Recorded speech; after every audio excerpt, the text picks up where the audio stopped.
This Lorax character from the popular Dr. Seuss book is really fun to draw with those bushy eyebrows and giant mustache. I'm happy to show you how easy it is when you take it one step at a time.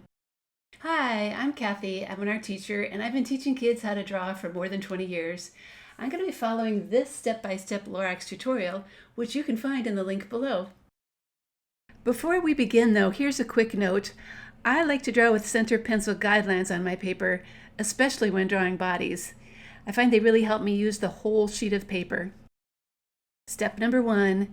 This is the main body shape of the Lorax, and it is round on top and round below.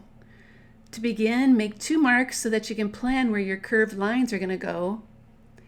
Then starting at the top, draw one side down, making that belly get wider as you go, and then do the other side. You know, if you draw in 2 halves like this, you're more likely to get a shape that's even on both sides. Step number 2. Now we can start the eyes, which begin as a kind of almond shape. Start with one, making it large. It does almost fill up the side of the head. Afterwards, draw the other side to match. Step number 3. This is easy, just adding the circles inside the eye shape.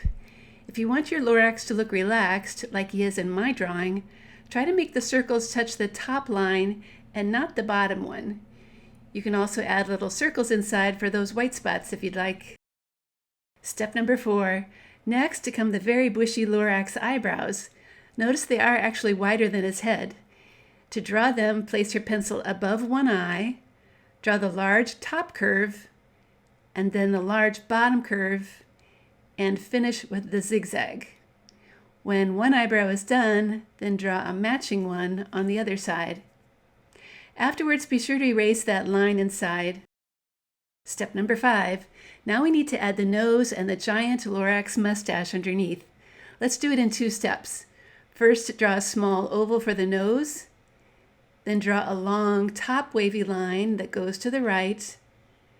Go back to the center and draw the bottom wavy line that's just a little shorter, and then connect the 2 with a zigzag line. Step number 6. The goal now is to draw the other half and make it match.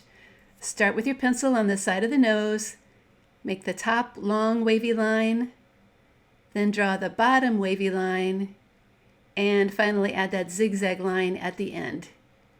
When you're done, add a little curve that I think is his bottom lip. Now it's important to go back and erase those lines inside the mustache so it looks like it's in front of his head, not behind it. Step number 7. It's time to draw the Lorax's arms. I'm starting with the left one, which starts right under his mustache and angles out and then back to his body, and then the inside line is added as well. The right arm now needs to be drawn the same way too. Start under the mustache, draw a line that angles out and back to the body, and then add that line inside too. Step number 8. Now 2 simple legs are added underneath the body. I'm starting with the left one, drawing a line down and then to the left, and then going back and drawing the other side and connecting those 2 lines with a heel and a curly toe. When one side is done, then of course you need to draw the same kind of lines on the other side so they look like they are matching.